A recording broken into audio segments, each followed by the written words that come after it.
শেখ হাসিনা জোরে সোরে তার রাজনৈতিক কার্যক্রম শুরু করেছে। এই কার্যক্রমে তার যে লক্ষ্যটা কি পরিষ্কার নয়, কি করবেন তিনি সেটাও বোঝা যাচ্ছে না। ঘুরে ফিরে মনে হচ্ছে যে তিনি যে যন্ত্রণা বয়ে বেড়াচ্ছেন সেই যন্ত্রণার কথাই বলছেন।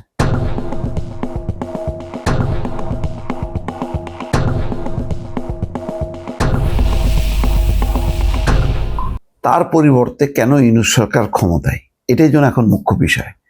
অথচ দেখেন, বাংলাদেশের রাজনীতিতে কেউ কি ডক্টর ইউনূসকে রাজনৈতিক প্রতিপক্ষ মনে করে? মনে করে না। শেখ হাসিনা এখন মনে করছেন, একসময় তিনি মনে করতেন যে জামাত বিএনপি, এখন জামাত বিএনপির কোনো নাম নেই, ঘুরে ফিরে শুধু ইউনূস। ইউনূস কি করছে?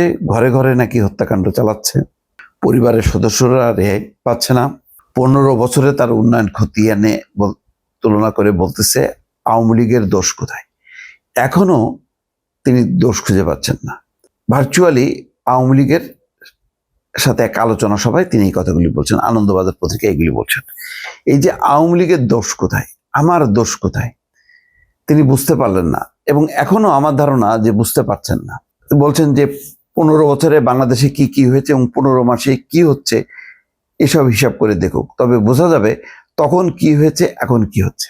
তাই এই যে একটা কথা, 15 বছরে তিনি একটা পূর্ণ শাসন ব্যবস্থা চালিয়েছেন।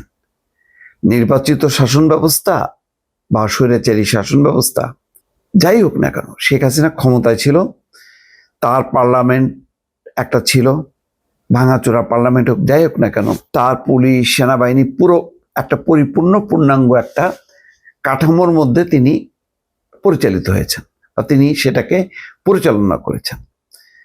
সেটা নিয়ে নানা রকম অভিযোগ, আলোচনা, সমালোচনা যাই হোক না কেন, কিন্তু ইউনূসের 15 মাসের সাথে 15 বছরের তুলনা হয়। ইউনূসের 15 মাসে কি, মানে ইউনূস সরকার কেন আসলো? শেখ হাসিনার পতনের পর কি মানে কোনো নির্বাচনের মধ্য দিয়ে কি পতন হয়েছে? গণ অভ্যুত্থানের মধ্য দিয়ে। গণ অভ্যুত্থানের মধ্য দিয়ে যে সরকার আসে সেটা কোন সরকার আসছে? বিএনপি জামাত না, ইউনূস সরকার। তো ইউনূস সরকার কি করবে? হ্যাঁ, বলা যেতে পারে সে কেন 3 মাসের মধ্যে নির্বাচন দিল না, 6 মাসের মধ্যে দিল না। 111 সরকারের মতন প্রায় 2 বছর কাটাচ্ছে, কিন্তু আলটিমেটলি তো 2 বছর কাটায়নি, মানে 1.5 বছরের মাথায় এসে তো নির্বাচনটা দিচ্ছে। তাহলে এই 1.5 বছরটা ডক্টর মোহাম্মদ ইউনূসের একটা পূর্ণাঙ্গ শাসন বলা যায়? এটা তো অন্তর্বর্তী, নামই তো অন্তর্বর্তী সরকার। অন্তর্বর্তী সরকারের অন্তর্বর্তী প্রশাসন, অন্তর্বর্তী সবকিছুই অন্তর্বর্তী, পার্মানেন্ট না। এটার সাথে এটা তুলনা হয়। অভ্যুত্থান পরবর্তী সময়ে কি হয়? এই ধরনের অরাজনৈতিক সরকার পরিস্থিতি আসলে আলটিমেটলি সামাল দিতে পারে না। একমাত্র সামরিক শাসকরা যদি পূর্ণ সমর্থন দেয়, 111-এর সময় যেমন হয়েছিল তেমন একটা যদি বলে যে তোমরাই সবকিছু তোমরা সামাল দাও, তখন তারা সামাল দেয়। বাংলাদেশে তো ইউনূস সরকার এই স্বল্প মেয়াদের সময়ে তিনি আবার একটা পরিপূর্ণ একটা কাঠামো, সরকারি কাঠামো তৈরি করছে অনির্বাচিত লোকদেরকে দিয়ে। তো তারা পারেনি, এটা সত্য, ব্যর্থতার শেষ নেই। কিন্তু তারা তো এমন না যে শেখ হাসিনার মতন যেন তেন একটা নির্বাচন করে 5 বছর তারা ক্ষমতায় থাকবে তখন তুলনা করা হবে। এখন তিনি নানা রকম বলতেছে এই বিচার ব্যবস্থায় কোনো জায়গা নেই, এক একটা বিশ্ববিদ্যালয় আয়নাঘর হয়েছে। তো এইগুলি আবার বললে ওই ছাত্রলীগের নিয়ন্ত্রণে যে বিশ্ববিদ্যালয় ছিল সেগুলি কি আয়নাঘর ছিল না? এখন তো আর ওইভাবে বলতে পারবে না। এখন সেখানে শিবিরের দাপট আছে, সেখানে তো ছাত্র দলও আছে, ছাত্র দল তো নিষিদ্ধ না। আওয়ামী লীগের সময় ছাত্র দল রাজনীতি করতে পারছে ক্যাম্পাসে, শিবির পারছে? পারেনি। তো এটা খুবই হাস্যকর। সবচেয়ে বড় কথা হলো যে শেখ হাসিনা ইউনূস সরকারের সাথে ফাইট করতেছে, যেটা একেবারে অযৌক্তিক। 12 তারিখের পরে যে সরকারের অস্তিত্ব নেই সেই সরকারের সমালোচনা করে লাভটা কি?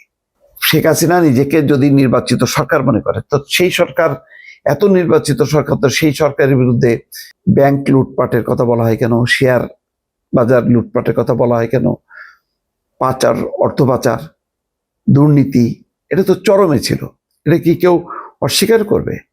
তো তার সাথে তুলনা হতে পারে আরেকটা নির্বাচিত সরকারের, যদি বিএনপি বা জামাত ক্ষমতা আসে তার সাথে তুলনা হতে পারে। কিন্তু না, ওই যে তার ভেতরে মনের জ্বালা, যে ইউনূস তাকে হটায় যে সরকার আসছে, সেটা হচ্ছে ইউনূস সরকার, কোনোভাবেই সহ্য করতে পারেনি। যখন শেখ হাসিনা ক্ষমতায় ছিল তখনও সহ্য করতে পারেনি, কারণ তখন নানা রকম আইনি মামলা মোকদ্দমায় তাকে কিন্তু, মানে শেখ হাসিনা যে থাকতো, শুধু ইউনূস কারাগারে থাকতো না, বিএনপির অনেক ডাউস টাইপের, মির্জা ফখরুল ইসলাম আলমগীরের মতন এরকম অনেক নেতা কারাগারের মধ্যে থাকতো। দুর্ভাগ্যজনকভাবে শেখ হাসিনার জন্য যে তার পতন ঘটে গেছে, অনেক পরিকল্পনা বাস্তবায়ন হয়নি। কিন্তু সামনে যে সরকার আসবে সেই সরকারের সাথে কম্পেয়ার করতে পারে শেখ হাসিনা। নিজের 15 বছর থেকে যদি এতই সমর্থন থাকতো, তাহলে তো ওই গণঅভ্যুত্থানের বিপরীতে লক্ষ লক্ষ লোক নেমে পড়তো শেখ হাসিনার সমর্থনে। নামছে, বরং কঠোর কাকুতি বিনতি করছে সেনাবাহিনীকে যে তুমি রক্ষা করো, তুমি গুলি চালাও। সেনাবাহিনী গুলি চালায়নি, পতন ঘটে গেছে। জনগণ তো লাখো লাখো লাখো জনতা এসে তো শেখ হাসিনাকে রক্ষা করতে আসেনি। তো এই যে পরিস্থিতিটা মানে মেনে না নেয়া, ব্যর্থতা স্বীকার না করা, বারবার শুধু নিজের শাসনের কথা বলা হচ্ছে, সেই শাসন ভালো ছিল না বলেই তো অভ্যুত্থান ঘটছে। এই যে সমস্যা হলো যে ওই যে জামাত যেমন স্বাধীনতা মুক্তিযুদ্ধের সময় তারা ভুল করছে স্বীকার করে না, শেখ হাসিনা অবস্থাও তাই, যে তার শাসনে যে চরম ব্যর্থতা, মানে যেখানে ভোট ছাড়া নির্বাচন হয়, এরপরে আর কি সমালোচনা থাকতে পারে, সেগুলো সমালোচনা বা আত্মোপলব্ধি করে ভুল স্বীকার করা, এই জিনিসটা পাওয়া যাচ্ছে না।